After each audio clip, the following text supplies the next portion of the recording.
পাঁচ দফা দাবিতে রবীন্দ্রনগর ডিজিএম এর নিকট ডেপুটেশন প্রদান করল ডিওয়াইএফআই সোনামুড়া বিভাগীয় কমিটি। বিদ্যুৎ দপ্তরের বর্ধিত বিল বাতিল করা, 3 বার অনলাইন রিচার্জ করার পর গ্রাহকদের কাছ থেকে অধিক টাকা আদায় বন্ধ করা, সম্পূর্ণ বিদ্যুৎ পরিষেবা ঠিকাদারদের হাতে তুলে দেওয়া বন্ধ করা ইত্যাদি। ডেপুটেশন শেষে সম্পাদক ইন্দ্রজিৎ সাহা জানান, ডিজিএম দাবিগুলির যৌক্তিকতা স্বীকার করেন এবং স্থানীয় দাবিগুলি অতি সত্বর পূরণ করা হবে বলে আশ্বস্ত করেন।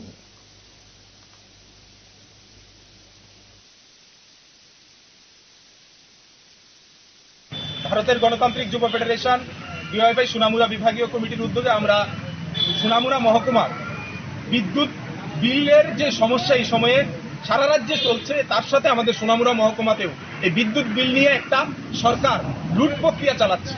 এটা বন্ধ করবার জন্য আজকে আমরা ডিওয়াইএফআই সোনামুড়া বিভাগীয় কমিটি আমরা ডিভিশনাল ইলেকট্রিক্যাল ডিভিশনাল কমিটি স্যারের ডিজিএম এর স্যারের সাথে আমরা 5 দফা দাবি নিয়ে ডেপুটেশনে মিলিত হয়েছি। আমাদের দাবিগুলির মধ্যে রয়েছে যে নতুন করে বিদ্যুৎ বিল সরকার চালু করেছে, এই বর্ধিত বিদ্যুৎ মাশুল অবিলম্বে প্রত্যাহার করতে হবে।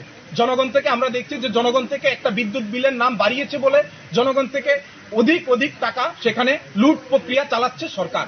এটাকে দ্রুত বন্ধ করা। এবং আমরা দেখছি যে বিদ্যুৎ আমার বিল আমি রিচার্জ করছি, আমার টাকা আমি বিল নিয়ে আমি অফিসে এসে চার্জ করে যাচ্ছি, কিন্তু দেখা যাচ্ছে সরকারকে সেখানে আমার চার্জ দিতে হবে প্রতি মাসে মাসে।